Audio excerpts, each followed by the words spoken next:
18 août 2020, 18 août 2021, il y a de cela un an, jour pour jour, notre peuple prenait son destin en main, tournait une page de son histoire pour commencer à rédiger un nouveau chapitre. L'anniversaire de cet événement m'offre l'occasion de m'adresser à vous à travers ce message que je veux, un message de souvenir et d'espoir. Et mettant ce vœu, j'ai une pensée pieuse pour ceux qui ont été arrachés à notre affection, des Kayi à Kidal, en passant par Bamako.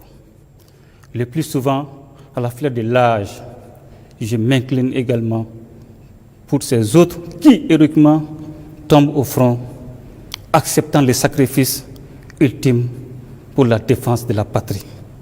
Qu'ils reposent en paix. Nous ne saurions les oublier. Mes chers compatriotes, ce qui s'est produit le 18 août est un aboutissement. L'effondrement de l'État survenu le 22 mars aurait dû être suivi d'un sursaut patriotique. En lieu et place, ce fut une gestion dont l'une des conséquences majeures fut la déliquescence de la gouvernance. Des hommes et des femmes se sont retrouvés pour exprimer leur volonté de rupture et de changement. Le peuple a répondu massivement à l'appel. L'armée nationale, votre armée, ne pouvait rester dans l'attentisme. Elle a donc pris ses responsabilités pour intervenir et permettre la concrétisation du vœu populaire, le changement.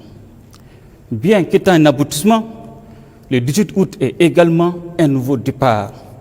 Un chantier gigantesque nous interpelle. Comme l'a dit le poète, tout a à refaire, y compris l'homme, car il s'agit de réussir ce à quoi tout le monde aspire, la refondation de l'État.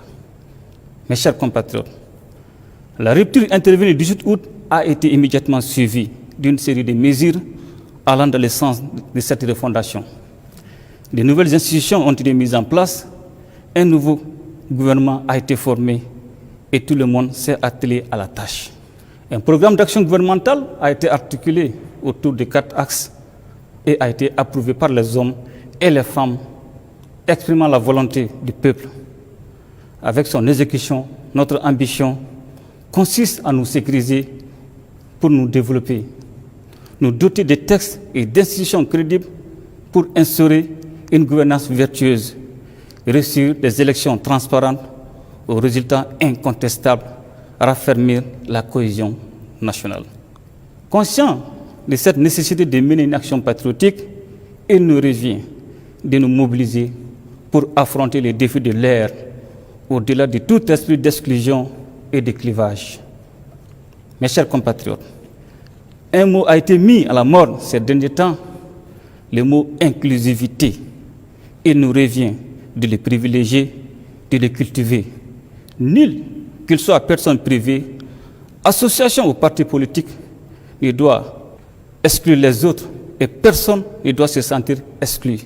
Et c'est à quoi, solennellement, j'ai convié, c'est l'unité d'action pour le sursaut national au nom de la refondation. Qu'Allah bénisse le Mali. Je vous remercie.